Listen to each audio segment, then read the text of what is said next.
우리가 5월 달이 되면 정말 화창한 날씨, 또 여러 기념일 때문에 기쁜 분들도 계시겠지만 5월이 되면 유독 우울해지는 분들도 계십니다.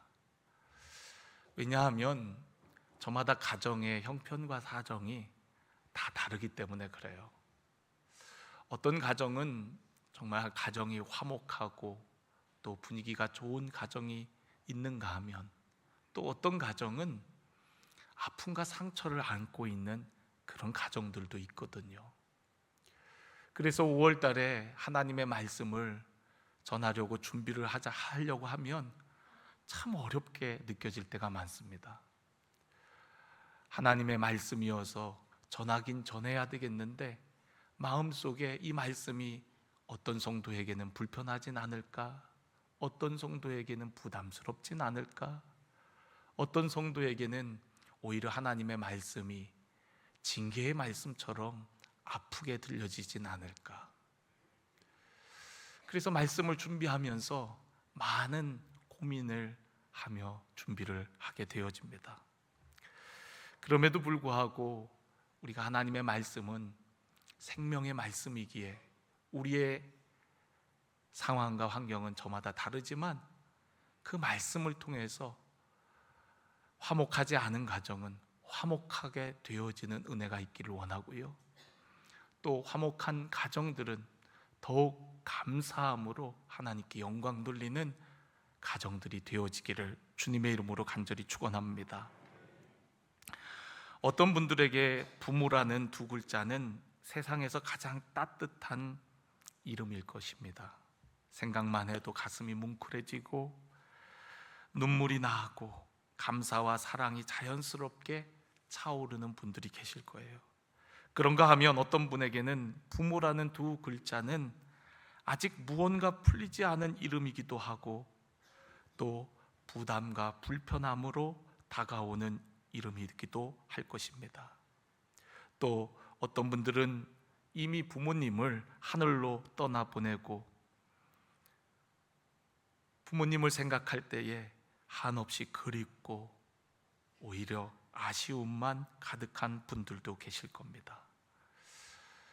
오늘 말씀에 내 부모를 공경하라 했는데 어떤 분들은 그 말씀을 들을 때에 마음속에 불편함과 반발감이 드는 분들도 있으시다고 해요. 왜 그러냐고 물어보면 그 이유는 부모님으로부터 받은 상처 때문이라고 합니다. 부모님으로부터 많은 상처와 아픔을 받았기에 부모님만 생각해도 살이 떨린다고 얘기하는 분들이 계세요. 예전에 저도 소년원 선교를 갈 때에 소년원 아이들에게 하나님을 소개할 때 절대로 하나님 아버지라고 소개하지 않습니다. 소년원에 와 있는 아이들 대부분이 가정에 문제가 있어갖고 방황하다가 사고를 쳐갖고 그렇게 오는 경우들이 대부분이거든요. 아버지로부터 사랑을 받지 못하고 학대를 받고 또 무서운 부모 밑에서 아이들이 방황하다가 그렇게 실수하고 잘못해갖고 온 아이들이에요. 그 아이들에게 아버지라는 단어는 미움을 넘어 분노와 죽이고 싶은 그런 감정을 느끼게 하거든요. 그래서 하나님 아버지라고 할 때 오히려 육신의 아버지의 이미지 때문에 하나님을 좋은 감정으로 믿을 수가 없는 거예요. 하나님께로 나아올 수가 없는 겁니다. 그런 부정적인 이미지가 그들의 신앙도 가로막아서 하나님을 아버지라고 소개하지 않습니다. 여러분, 오늘 여러분의 가정 가운데에도 아픔과 상처가 있지 않으세요? 가장 가까운 사람으로부터 우리는 상처를 받고 아파할 때가 얼마나 많은지 몰라요. 그럼에도 불구하고 우리는 부모를 공경해야 됩니다. 저는 지난 한 주간 룻기 말씀을 묵상하면서 그 룻의 가정이 회복되어지는 그 이야기를 통해 얼마나 많은 은혜와 도전을 받았는지 몰라요. 저는 오늘 말씀을 룻과 나오미의 이야기를 에베소의 말씀을 적용하여 나누려고 합니다. 에베소서에 우리가 읽은 본문 말씀은 명령과 약속으로 이루어져 있거든요. 내 부모에게 순종하고 공경하라는 명령. 그랬을 때에 하나님께서 약속한 축복이 있다라고 말씀합니다. 룻기는 그 명령을 지키는 자에게 주시는 축복을 보여주고 있어요. 그 명령대로 부모에게 순종하고 공경했더니 하나님께서 그 가정을 어떻게 축복해 주셨는지 그 축복의 모습을, 또한 축복의 열매들을 우리에게 보여주는 성경입니다. 그래서 오늘 그 명령과 약속, 그리고 그것이 룻의 가정에 어떻게 이루어지는지를 우리가 적용해서 함께 나누어 보려고 합니다. 오늘 우리가 읽은 에베소서 6장 1절의 말씀을 보면 자녀들아 주 안에서 너희 부모에게 순종하라, 이것이 옳으니라 라고 말씀하고 있습니다. 여러분, 부모에게 순종하라, 그런데 그 앞에 중요한 단어가 있습니다. 주 안에서라는 단어예요. 이 단어를 헬라어 원문으로 찾아보면 엔큐리오라고 되어 있습니다. 엔이라는 단어는 단순히 그 안 혹은 밖 이런 것을 의미하는 단어가 아니라 주님과 관계한 자, 주님과 연결된 자를 의미합니다. 그러니까 주 안에서라는 말은 주님을 믿고 주님과 연결되어 있는 하나님의 백성들, 우리들을 의미하는 거예요. 주님을 믿고 신뢰하는 믿음의 백성들, 그러한 자들을 주 안에 있는 자들이라고 얘기를 하는 겁니다. 만약 주 안에서라는 말이 없었다면 어쩌면 부모를 공경하라는 이 말, 이 단어 속에 우리는 어쩌면 부모에게 초점을 둘 수밖에 없을 거예요. 부모를 공경하라고? 내 부모를 공경하라고? 너 낳은 어미를 공경하라고? 부모에게 자연스럽게 초점이 가지만 사도 바울은 부모에게 초점을 맞출 것이 아니라 주님과 나와의 관계 속에 초점을 맞추는 걸 볼 수가 있어요. 그래서 주 안에서 주님 안에 있는 우리들이 어떻게 해야 되는지를 우리에게 말씀하고 있다는 거예요. 여러분, 에베소서는요 1장부터 6장까지 이루어져 있는데 1장부터 3장까지는 구원의 섭리에 대해서 말씀하고 있습니다.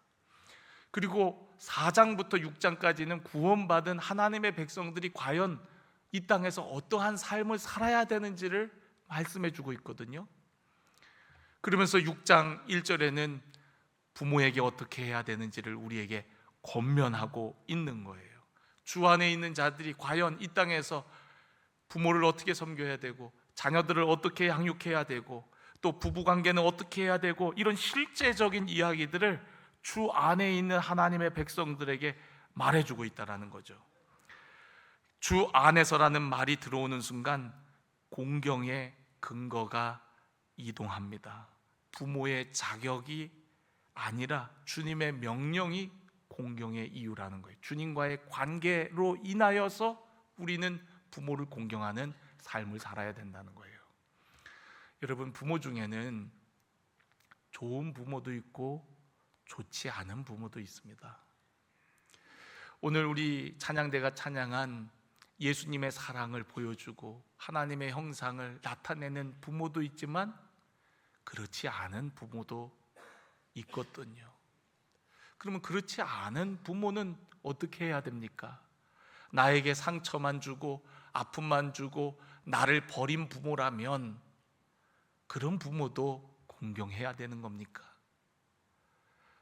예, 여러분들이 주 안에 있는 자라면 그렇게 해야 됩니다. 기독교 작가인 필립 얀시라고 많은 기독교 책들을 쓴 분입니다. 필립 얀시가 어느 날 하나님의 사랑에 대해서 글을 써내려가는데 도저히 쓸 수가 없더래요. 왜냐하면 아버지와의 불편한 관계로 인해서 더 이상 글을 쓸 수가 없더라는 거예요. 빌립의 안씨는 어렸을 때 아버지로부터 많은 상처를 받으며 자라왔대요. 그런 아버지를 생각할 때에 도저히 용서할 수 없고 용납할 수가 없더라는 겁니다. 그래서 글을 써내려가다가 거기에 막혀갖고 도저히 쓸 수가 없는 거예요. 하나님 앞에 기도합니다. 하나님, 제 아버지를 용서할 수가 없어요. 도저히 받아들일 수가 없어요.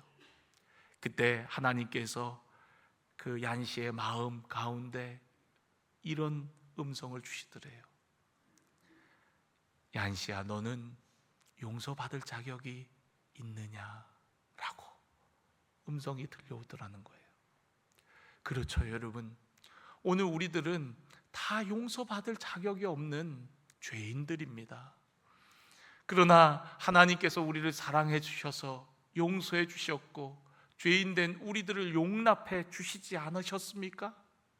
그러니까 여러분, 우리가 주 안에 있는 자들이라면, 하나님의 사랑을 받은 자들이라면, 우리가 그런 사랑으로 용서와 용납을 받았다면 이제는 원수라도, 이제는 나에게 상처 준 가족이라도 용서하고 용납하라는 거예요. 그래서 주 안에서입니다.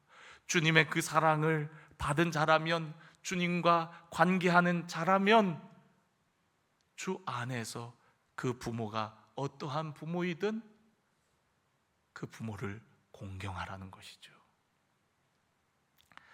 여러분, 오늘 우리가 읽은 이 룻기, 나오미의 가정도 보면은 어머니 나오미는 별로 공경할 그런 좋은 모습을 보여주고 있지 않아요. 사사시대 때 흉년이 듭니다. 이 나오미의 가정, 남편 이름은 엘리멜렉이에요. 엘리멜렉이라는 뜻은 하나님이 나의 왕이시라는 뜻입니다. 그런데 이 엘리멜렉의 가정은 흉년이 오자 하나님의 약속과 비전은 등지고 살기 위해서, 잘 먹고 잘 살기 위해서 이민을 갑니다. 하나님께 물어보지도 않고 기도하지도 않고 그냥 보여지는 대로 그들은 결정하고 저 이방 나라 모압 땅으로 이민을 갑니다. 하나님의 백성은 하나님께서 주신 약속의 땅을 떠나면 안 되건만 그들은 흉년 앞에 쉽게 그 땅을 등져버려요. 그곳에 가서 두 아들이 있었는데 그 두 아들을 결혼시킬 때에도 믿음의 자녀들과 결혼시키는 게 아니라, 믿는 가정과 결혼시키는 게 아니라 모압 땅에서 모압 여인들을 취하여 두 아들을 장가를 보냅니다. 지금은 우리가 목사님 뭐 그럴 수도 있는 거 아니에요? 우리가 살다 보면 안 믿는 사람도 만나서 결혼할 수 있고 또 사랑할 수 있는 거 아니에요? 예. 그러나 여러분, 하나님의 말씀은 분명히 우리에게 말씀하고 있거든요. 하나님의 백성들은 이방인들과 혼인하지 말라고 분명히 말씀하셨거든요. 가나안 땅에 들어가면 가나안 족속들과 혼인하지 말고 그들을 다 진멸하라고, 거룩한 전쟁이라고 말씀하셨거든요. 그런데 이들은 하나님의 약속의 땅을 등졌을 뿐만 아니라 이방 여인들을 아무 거리낌 없이 취하여 두 아이를 장가를 보냅니다.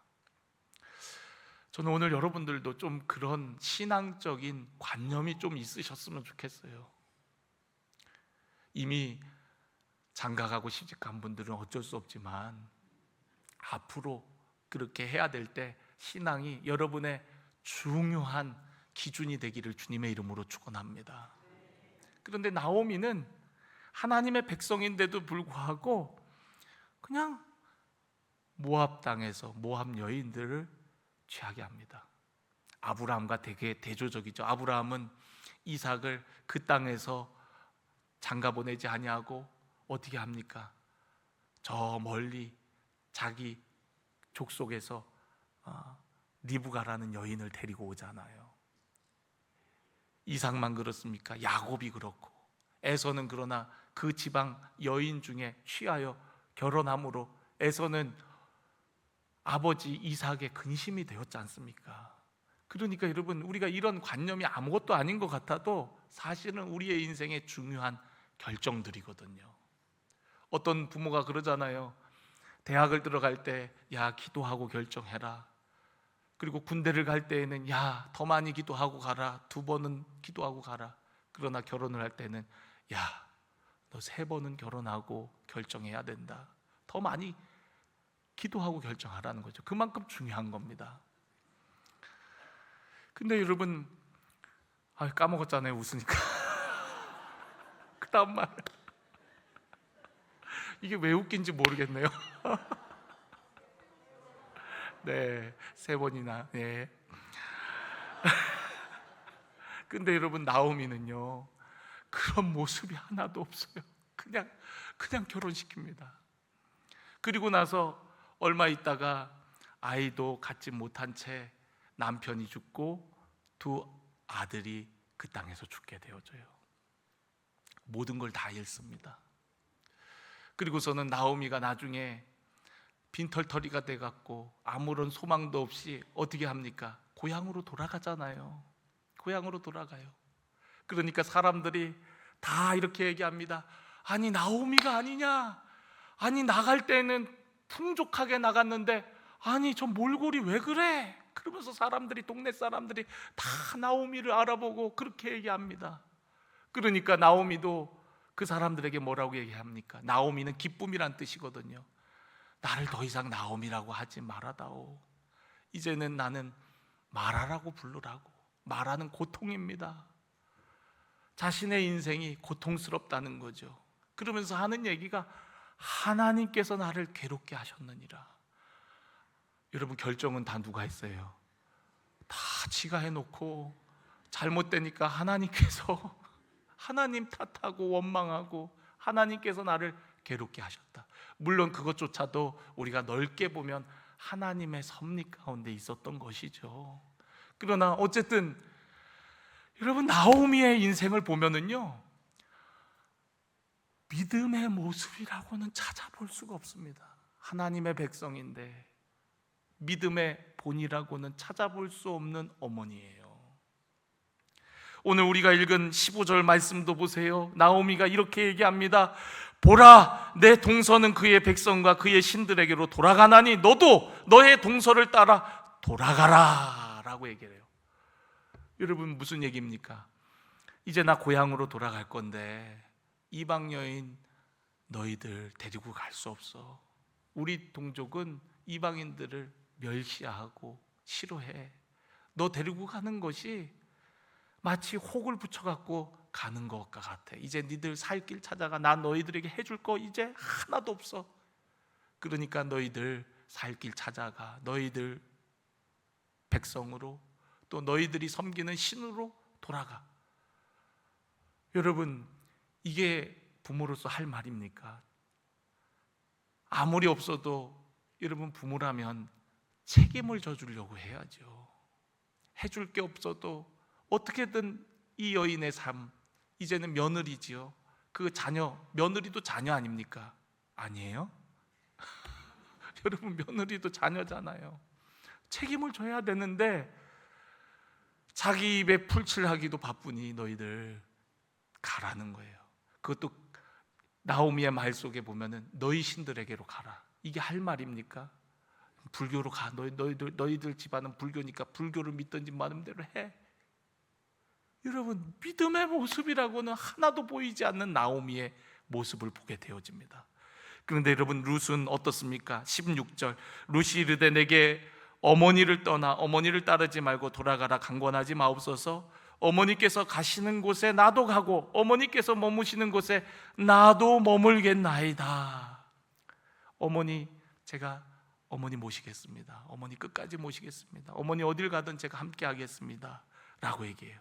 그런데 여러분, 이것이 단순히 부모를 공경하고자 하는 책임과 의무만에 의해서 그렇게 고백하는 것이 아니었어요. 그 다음 룻의 말이 어떻습니까? 어머니의 백성이 나의 백성이 되고 어머니의 하나님이 나의 하나님이 되시리니 라고 얘기하고 있어요. 어머니, 저 이제 하나님 믿는 사람이에요. 어머니가 얘기했던 그 하나님 나의 하나님이세요. 아마도 여러분, 이 모압 백성들도 이스라엘 백성들이 믿는 하나님을 왜 모르겠습니까?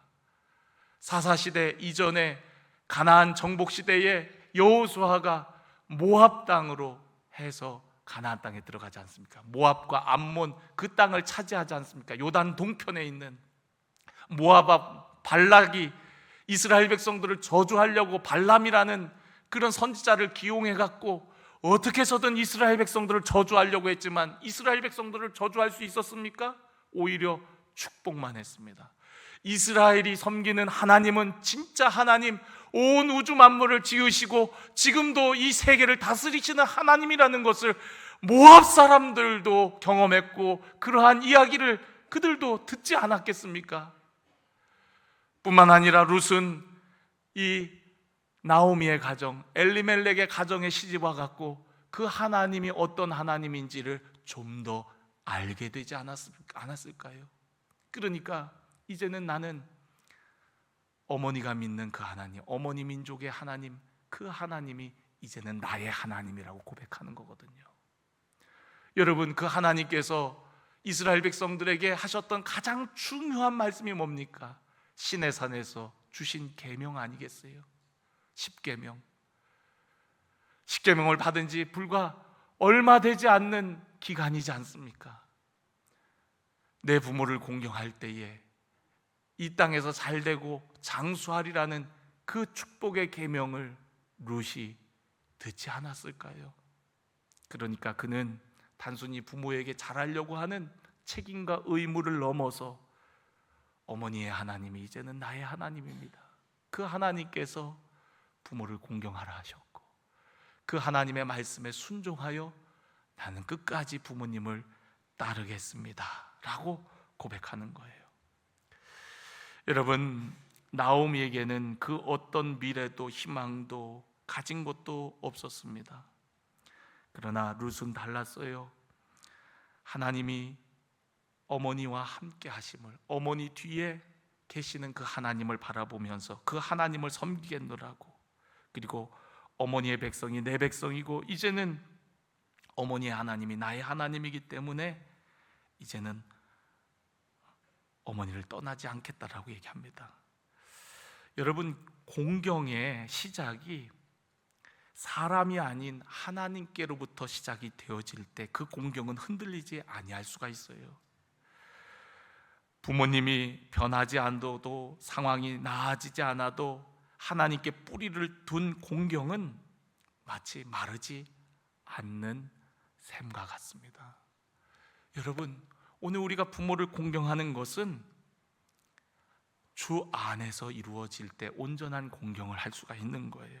주님이 나를 사랑하셨듯이 나에게 아픔과 상처를 준 분이라 할지라도 그를 용서하고 사랑하는 것, 그것은 바로 주 안에서 가능하다는 것이죠. 에베소서 6장 2절에 이것은 약속이 있는 첫 계명이니 이로써 내가 잘되고 장수하리라 라고 말씀하고 있습니다. 여러분, 10계명 중에 이렇게 구체적인 복이 약속된 계명은 이 5계명 딱 하나입니다. 부모를 공경하라는 것. 왜 하나님은 이 계명에 약속을 붙이셨을까요? 우리가 10계명의 구조를 보면 1계명부터 4계명까지는 하나님에 대한, 하나님과 나와의 관계 속에 맺어야 되는 계명이고 5계명부터 10계명까지는 이웃과의 지켜야 될 계명이거든요.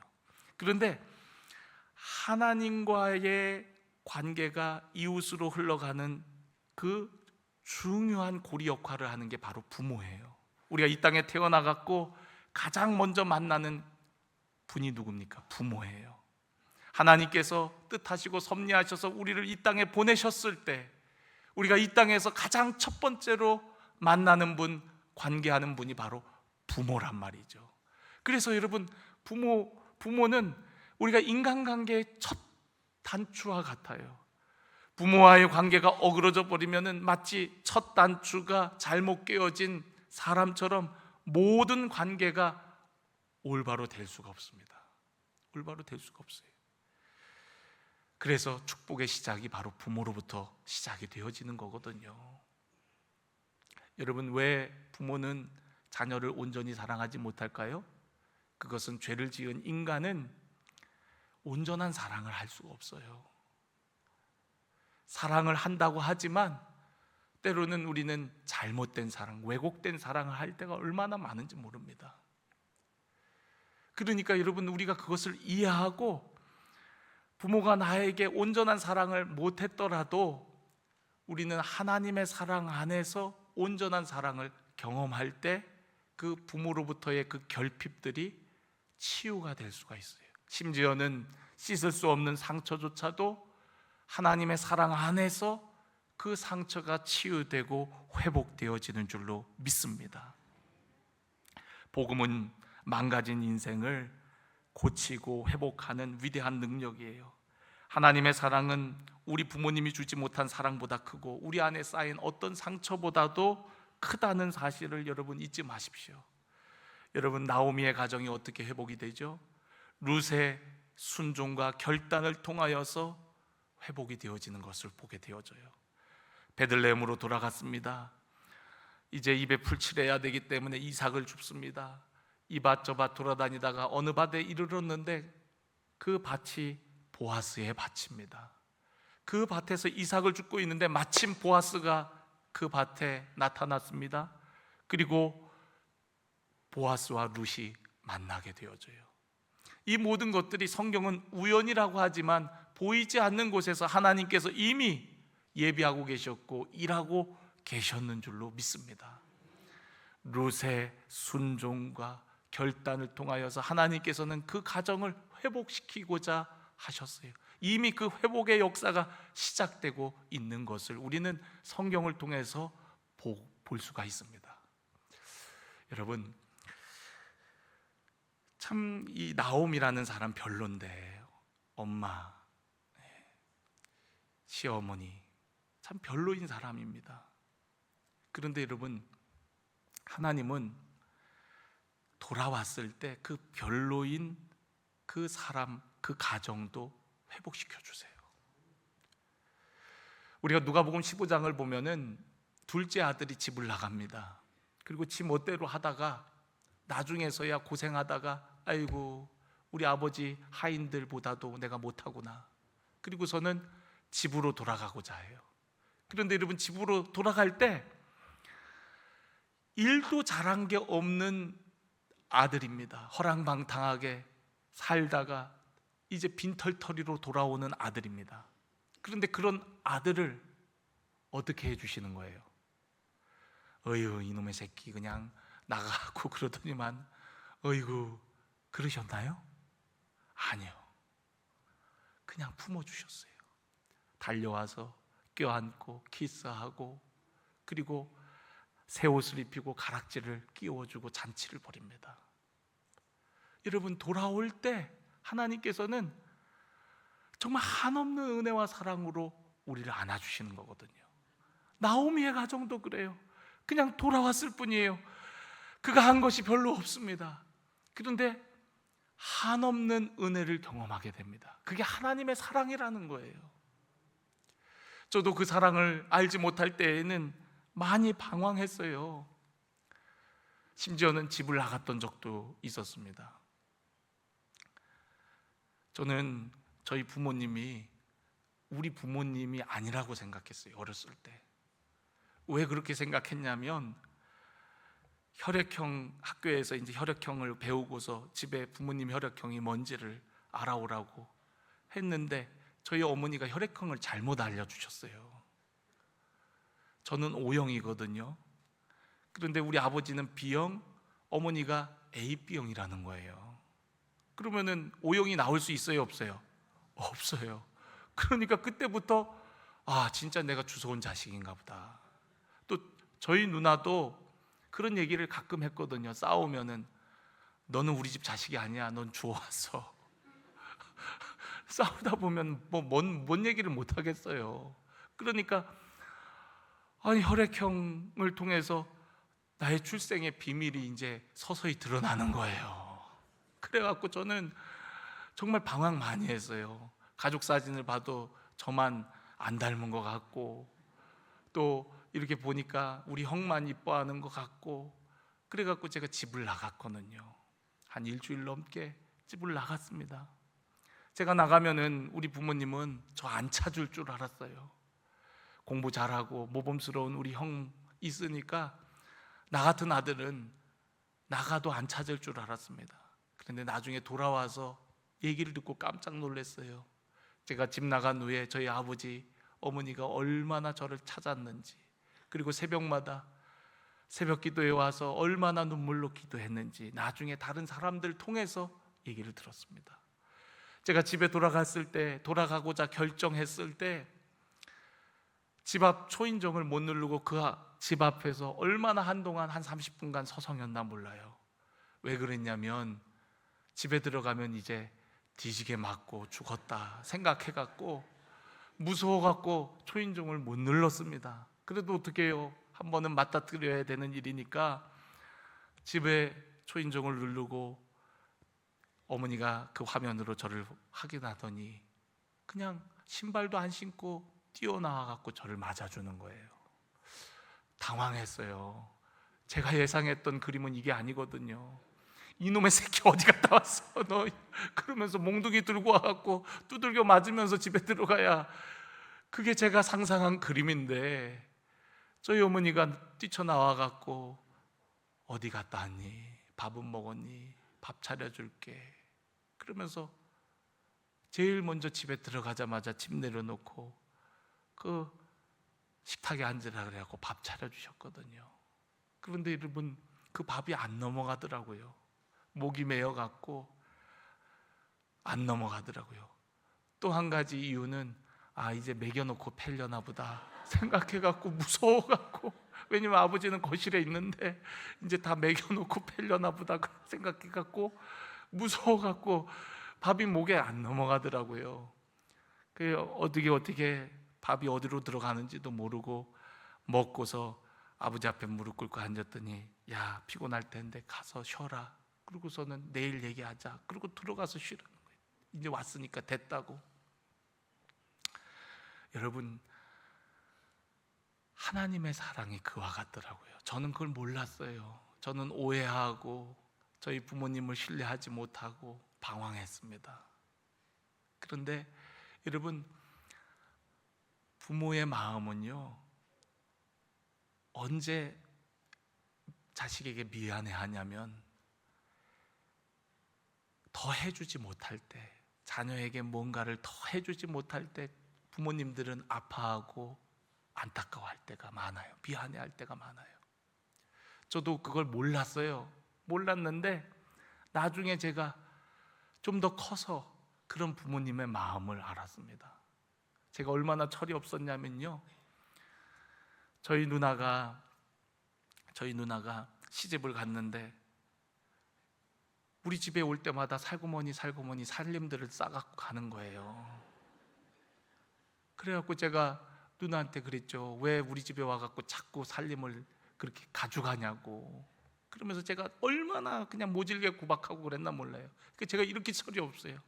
저희 어머니가 누나 오면은 입었던 것도 벗어주고 신던 신발도 벗어주고 집에 있는 거 뭐 맛있다 그러면은 바리바리 반찬통에 갖고 쌓아주는 모습 보면서 왜 우리 집에 올 때마다 이렇게 가져가냐고 제가 막 구박하고 그랬거든요. 제가 얼마나 그런지 몰라요. 나빴는지 몰라요. 그런데 얼마 전에 우리 조카, 우리 누나네 딸이 좀 일찍 결혼했어요.